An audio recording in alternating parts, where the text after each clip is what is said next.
Android 16 finally brings native Linux support with full GPU acceleration. Since Chrome OS already has built-in Linux support that lets users run Linux VMs and GUI applications, and it looks like Google is heading in the same direction with Android.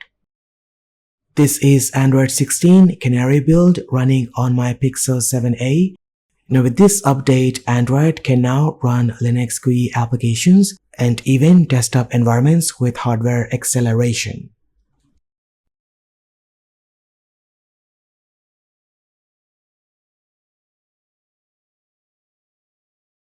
Now this is all made possible thanks to Android virtualization framework, which was first introduced in Android 13. By Android 16, AVF has evolved to support full graphical Linux environments inside virtual machines with GPU acceleration.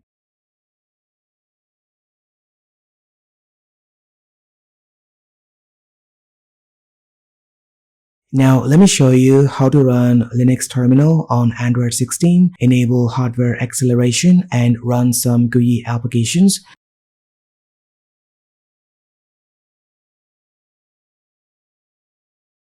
You will need a Pixel device for this to work properly. It's unclear whether this feature comes to other brands in the future. To get started, open the Settings application.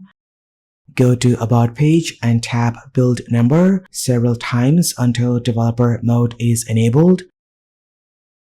Then open Developer Options and look for a feature called Linux Development Environment, which is still experimental.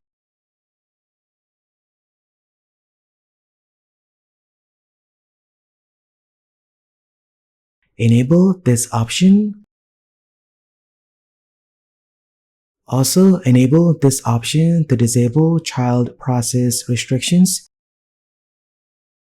Now find and open the terminal application from your app launcher.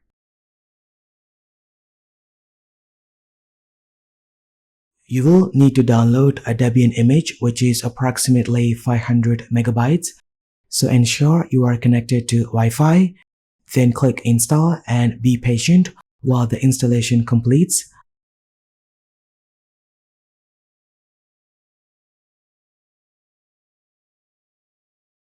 Once installed, run this simple command to check your Linux distribution information.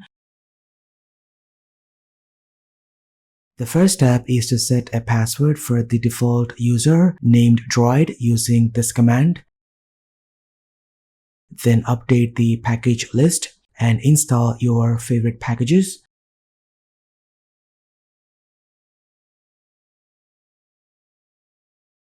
For example, I installed NeoFetch and HTOP and both worked perfectly.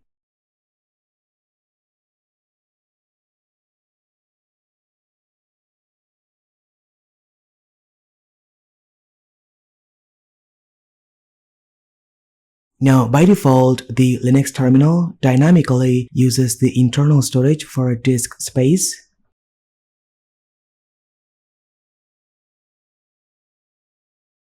Now, inside the terminal application, you will see a display button at the top right. Now, this thing launches the GUI environment from the Linux VM to your Android host.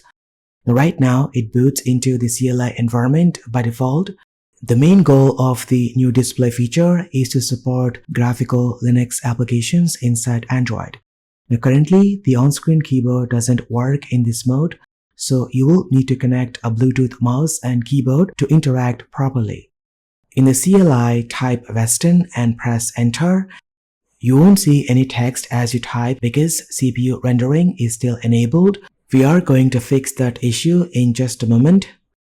Now, Weston is the reference failant composer. It acts as both a display server and window manager for the Linux GUI environment. Right now, you won't see any app launcher, but there's a shortcut to open Failant Terminal in the top left corner. Now from here, you can install and launch GUI applications.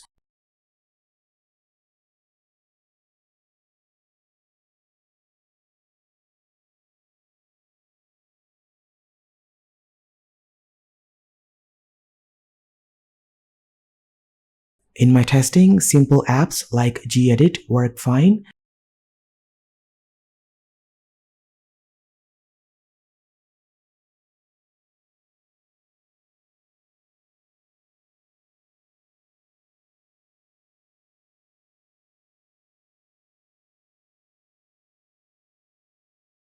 I tried running some GPU-intensive apps like GIMP and Krita, but they don't seem to be working properly. Still, let's see how things turn out when the stable Android 16 release comes out. Now, by default, the terminal uses CPU rendering. To enable GPU acceleration, first close the terminal.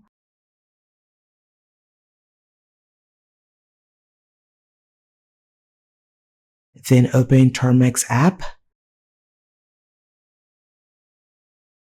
Change the directory to SD card. Then create a new folder called Linux and navigate into the new directory and create an empty file named virgl renderer using the touch command. And that's it, we are done. Now reopen Linux terminal and you will see a toast message that says virgl enabled. Congratulations, GPU acceleration is now enabled. Now the CLI environment works smoothly and you can see your input clearly when typing commands. Now compared to CPU, GPU rendering feels much smoother. The Weston window manager looks very clean and responsive. I can open multiple terminal windows without experiencing any lag.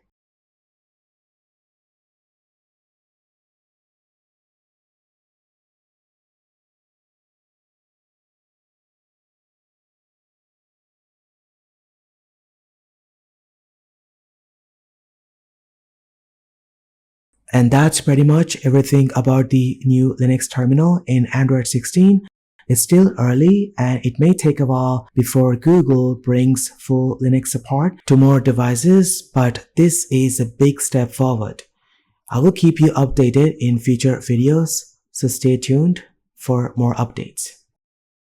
Thank you so much for watching. This has been KSK Ryo. I will see you in the next one.